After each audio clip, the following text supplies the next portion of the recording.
How nonprofits supporting biotech research and development.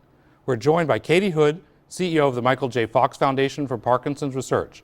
This neurodegenerative disorder affects about 5 million people worldwide. And Ann Quinn Young, Vice President of the Multiple Myeloma Research Foundation. The blood cancer has one of the lowest survival rates of all cancers. I wanted to ask both of you, we heard from Bob Bell, the CF Foundation has a disease with a very clear target, but a very small population. You've got different challenges. In Parkinson's, the target's not so clear, population's quite large, maybe 1 million people in the United States, 5 million worldwide. In myeloma, you've got multiple targets that you're dealing with and also a small population. How are you addressing the kind of the scientific and the commercial challenges that you've got? Well, I think for the Fox Foundation, our model has evolved out of a recognition that there's a lot of risk in drug development. And we share the same goals as people with Parkinson's disease. All we want is a cure. In fact, our goal is to go out of business when we get there someday. We very much hope we do. But if your goal is a cure and your goal is not financial return or publications or whatever it is, you're more likely to behave in a way that will help direct things towards a cure and step in no matter what and take risks that other players won't. So a lot of our job is to figure out, for industry, for example, we want to de-risk for them. We want to make Parkinson's more attractive for industry. We want industry dollars to come in and develop therapies for Parkinson's. What do we need to do to make that happen? Sometimes it's funding seed projects at industry. Sometimes it's developing biomarkers and animal models. I think that we have to be very catered to what the need is, what the therapy we're trying to advance is, but our mindset has to be about de-risking and helping to move these things along. So, as you mentioned, we are an orphan disease. There's about 60,000 people affected in the U.S. The challenge is it's highly heterogeneous. So we're not like cystic fibrosis, we're not like CML, a type of leukemia, where there's a single mutation. We have mutations that are affecting 5, 10, 15% of the population. So for us, it's critical for us to build a mass of patients. So we built a research consortium, a clinical network that ties 16 centers in North America. They bank tissue. Today we have over 3,000 samples in our tissue bank. They also conduct clinical trials.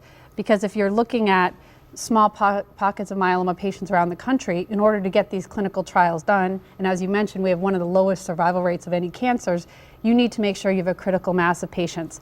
So over the last 5 years, we've opened 30 different clinical trials.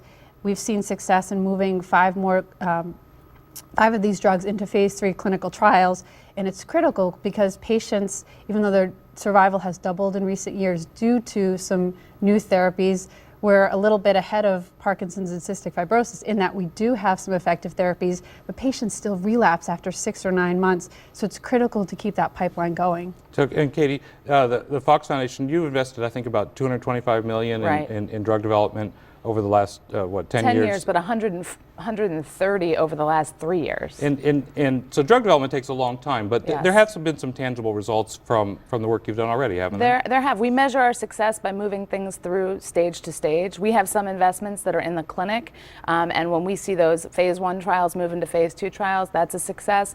When we look preclinically at work that we've invested in early stage, sort of, there's been a discovery in an academic lab, how do we show that we can make a drug against that? And then how do we show that it actually will help Parkinson's in an animal model? That's how we measure our success.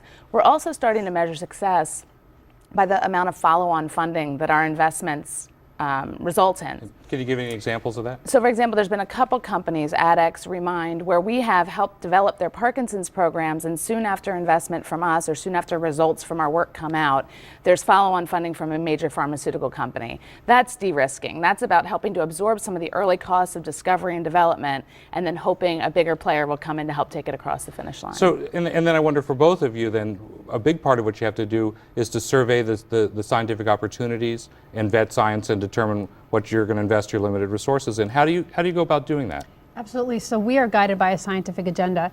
About every 18 months to 2 years, we bring together experts, not only in myeloma, not only in cancer, but in all other diseases. We bring together academia, we bring together industry, NCI, FDA, to figure out what is the best use of our funds. We have about a $20 million research budget annually, and we need to invest in basic science to make sure that we're cultivating new researchers coming to the field, translational research to make sure that we're bringing the best from the lab into the clinic, And then the bulk of our investment is in the clinic. And to make sure that we're partnering with the right companies, that we're picking the drugs that have the best shot of getting FDA approval, because in oncology, only about 5 drugs that enter phase 1 actually get FDA approved. And we need multiple shots on goal, as Bob Bell likes to say, to get there, to make sure that we're exceeding that 5%.